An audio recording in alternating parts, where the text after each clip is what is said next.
Olá, querido. Observa que Marx, ao formular sua teoria, sua concepção sobre a crise do sistema capitalista e como se daria sua ultrapassagem por um modelo econômico, por um sistema, por um modo de produção socialista, Marx toma o próprio processo de desenvolvimento do capitalismo como modelo.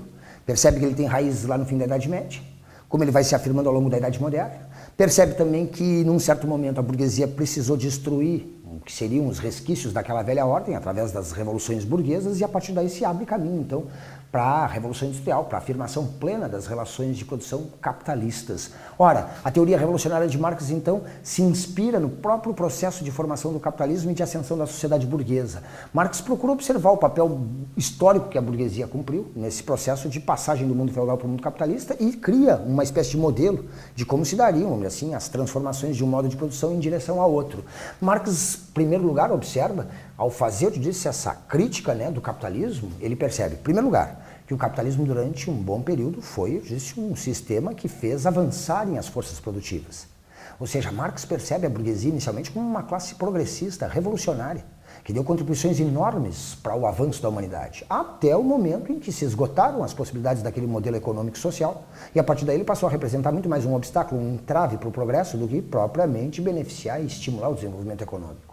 Como assim? Ora, Marx percebeu que a burguesia inicialmente cumpre um papel revolucionário. É a classe que nasceu lá dentro do mundo feudal, que questionou, por exemplo, a intolerância religiosa, que questionou, por exemplo, os privilégios da nobreza, que questionava, a partir de um certo momento, as práticas monopolistas e de intervenção do Estado na economia como elementos que prejudicavam o desenvolvimento econômico.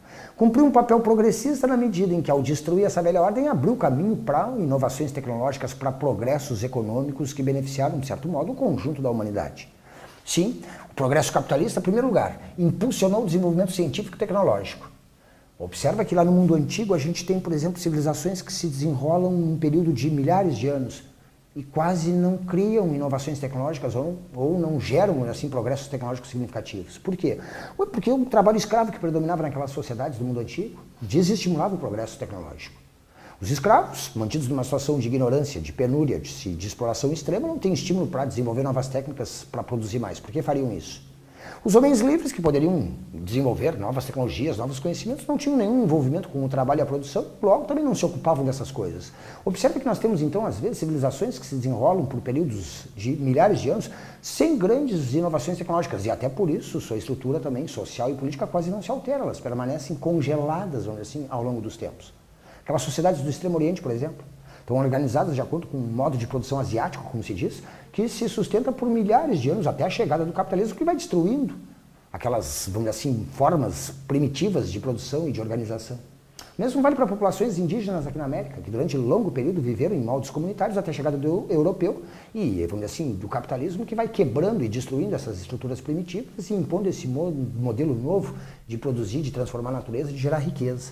O fato é que, no seu desenvolvimento, o capitalismo impulsionou extraordinariamente os conhecimentos científicos e tecnológicos. Ainda hoje ele continua, pelo menos em alguns setores, impulsionando progressos desse tipo, mesmo que eles sigam a lógica do capitalismo, no sentido de que eles desenvolvem aqueles setores que são atraentes para os investimentos e que trazem perspectivas de grandes lucros e muitas vezes se abandonam outros setores que poderiam ser também de extrema utilidade, vamos dizer assim, para a humanidade, mas se eles não estão diretamente vinculados aos interesses dos investidores, ficam estagnados ou não são estimulados como outros setores, onde aparece a perspectiva de lucro.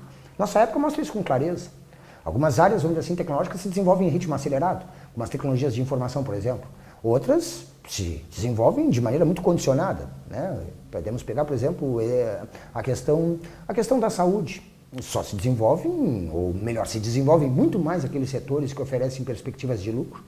E aí, no caso da medicina de hoje, por exemplo, a medicina voltada para questões estéticas é muito mais atraente em termos de investimentos do que propriamente, por exemplo, erradicar doenças de populações de países pobres, onde desenvolver novos medicamentos não traria lucros para os laboratórios, logo disso existe ali ou uma falta de investimentos, ou um descaso, ou um progresso tecnológico que é insignificante comparado com outras áreas que talvez não fossem tão importantes para o bem-estar social, mas são fontes de alta lucratividade para empresas e assim por diante. Isso é fácil de constatar.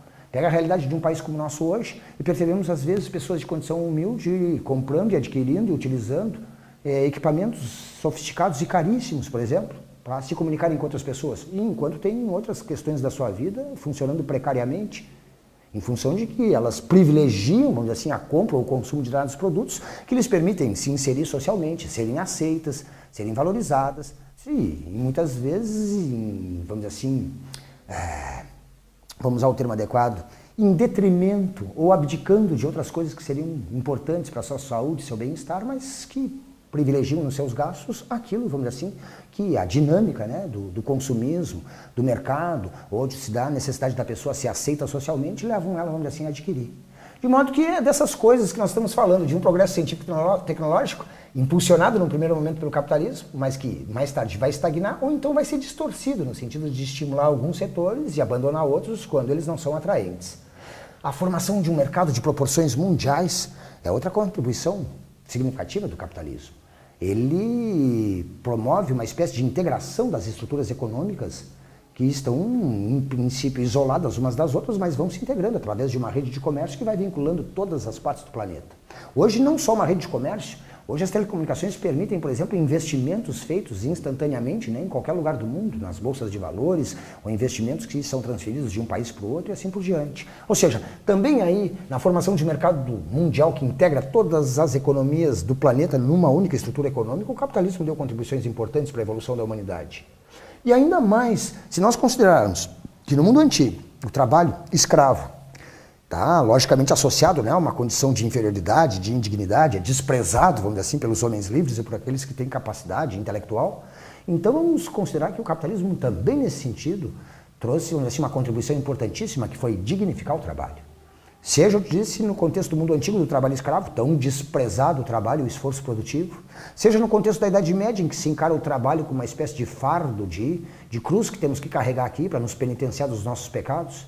Ora, é no mundo moderno e com o capitalismo que o trabalho vai ser dignificado e valorizado. Verdade que o sistema vai se basear na exploração do trabalho, especialmente, e cuja riqueza não beneficia os que trabalham, mas aqueles que são os donos dos meios de produção. Mas é inegável que o capitalismo dignificou o trabalho, mostrando o trabalho não só, vamos dizer assim, como fonte de prosperidade, mas de dignidade humana. Se nós pegarmos, por exemplo, o calvinismo associa a riqueza, a prosperidade do indivíduo, também, vamos dizer assim, a sua fé cristã. Em outras palavras, Calvino nos dizia que os que são ricos porque são prediletos de Deus, porque Deus fica feliz ao vê-los desenvolver os talentos que lhes foram dados pelo Todo-Poderoso, e nesse sentido o rico seria uma espécie de predileto de Deus. Ora, repare então que ao invés de condenar ou de ver o trabalho, né, como algo indigno, ou um fardo, ou algo penoso, uma tortura, uma espécie de penitência, pelo contrário, coloca o trabalho como fonte de dignidade, de prosperidade e de afirmação do cristão frente aos seus valores, né, frente às suas crenças e assim por diante. Ora, em vários sentidos então, o capitalismo, pelo menos no seu estágio de formação, no seu estágio, vamos dizer assim, de apogeu, impulsionou avanços tecnológicos, a formação de uma economia que integra todas as partes do mundo, a dignificação do trabalho e do esforço produtivo, mas, como nós já percebemos, se esse sistema que impulsionou todos esses progressos, num certo momento, ele atinge seus limites, entra em contradição, e aí ou os avanços tecnológicos vão estagnando ou vão sendo dirigidos só para alguns setores. Esse mercado mundial vai se formando de maneira muito desigual, com algumas regiões espoliando e concentrando riqueza às custas do trabalho e da riqueza de outras regiões, e a própria dignificação do trabalho, né, que passa por um processo depois inverso, no sentido da exploração, da degradação das condições de vida dos que trabalham e produzem, na separação do trabalhador dos instrumentos e meios necessários para produzir, no processo de desumanização, ou seja, do trabalho alienado, que já não é fonte de realização e de humanização da sociedade. O esgotamento, então, a crise, a superação do sistema capitalista levariam a uma nova época. E Marx vai nos formular, vamos dizer assim, uma espécie de roteiro de como se daria, vamos dizer assim, a passagem de uma época para outra, de um modelo econômico, de um modo de produção para outro. Mas vou insistir contigo, ele não inventou essa teoria. Se baseia no próprio processo histórico de evolução do capitalismo para entender como ele surgiu, como se desenvolveu, como entrou em crise. E a partir daí, propõe, disse, a organização da sociedade em outros modos. Um novo modelo, um modelo socialista, que promoveria de novo a expansão das forças produtivas, restabeleceria o processo de humanização do homem através do trabalho, de um trabalho que já não é mais alienado, mas um trabalho que é fonte de realização e de benefício para toda a sociedade, além do próprio indivíduo que trabalha.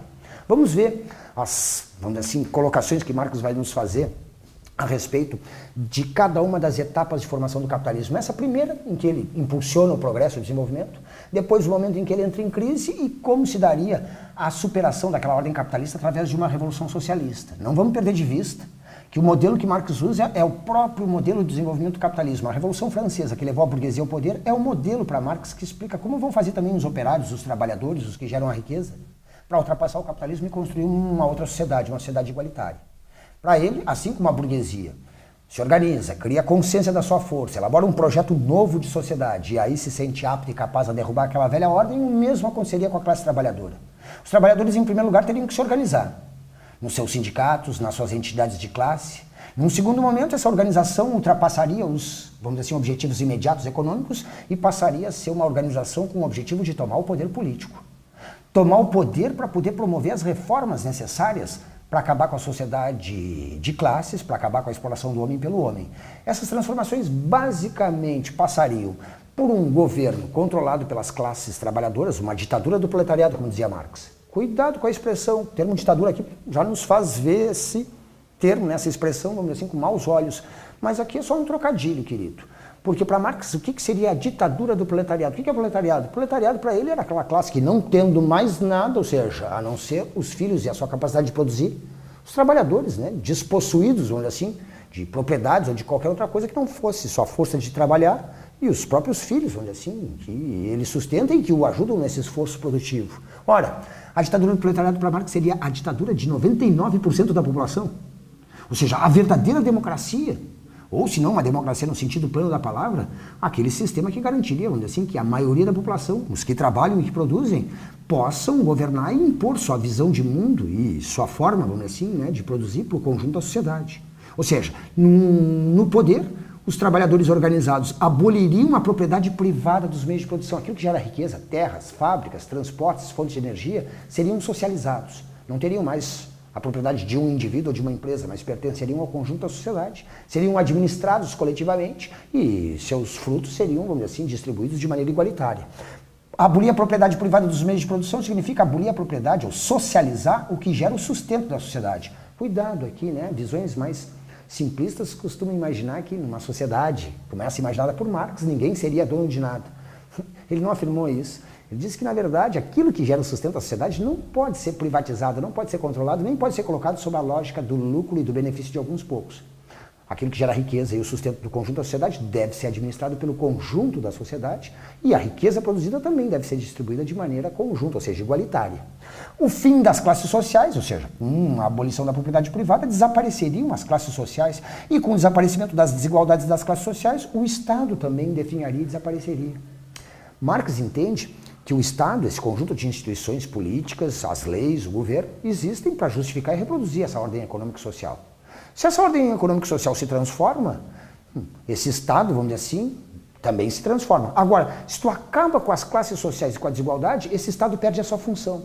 Se ele serve para garantir o domínio de uma classe sobre o resto da sociedade, na medida em que desaparecem as classes, esse Estado não tem mais função nem razão de existir. Na concepção de Marx, conforme a propriedade privada fosse abolida e as classes sociais desaparecessem, o Estado definharia e deixaria de existir naturalmente. E nesse ponto ele entrava em choque com os anarquistas. Porque os anarquistas achavam essa uma visão ingênua. O Estado jamais desapareceria espontaneamente, diziam eles. Sempre que existe alguém controlando o poder e de alguma maneira se beneficiando, vamos dizer assim, dessas estruturas de poder, a tendência é que exista a opressão de uma camada sobre o resto da população. Tanto faz que modelo econômico é esse. Se é capitalismo, se é feudalismo ou qualquer outro ismo, diziam eles, se existe um Estado, existe a capacidade de alguém coagir, forçar, obrigar o resto da população a agir de uma determinada maneira. De modo que se quiseres acabar de fato com as desigualdades, diziam os anarquistas, é preciso destruir o Estado. Imaginar que ele vai desaparecer naturalmente porque as desigualdades na sociedade foram desaparecendo é, de certo modo, ingênuo. Marx discordava deles, achava que os anarquistas, se muito preocupados com a questão do Estado, não percebiam que ele era só um reflexo das desigualdades sociais e não exatamente a causa dessas desigualdades.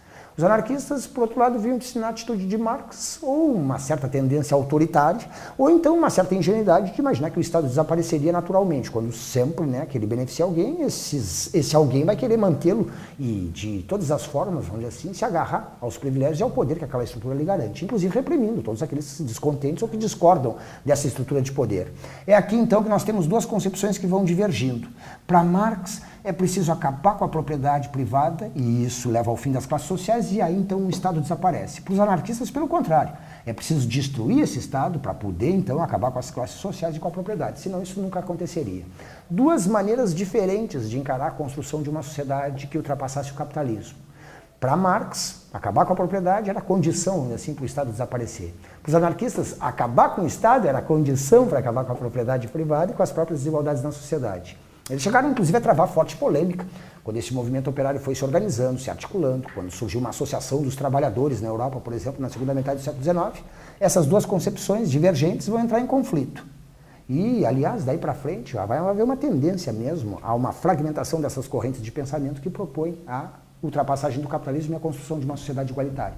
Nós vamos ter várias vertentes, por exemplo, o marxismo, o anarquismo, o anarcossindicalismo, eles divergem com relação à forma de construir essa nova sociedade. Todos eles são unânimes em desejar, em almejar, em projetar no futuro uma sociedade igualitária em que desaparecesse a exploração do homem pelo homem. Só que como construir a sociedade é que leva eles a uma divergência. Ou seja, não tanto com relação aos objetivos a serem atingidos, mas a maneira através da qual esse objetivo devia ser buscado e devia ser construído.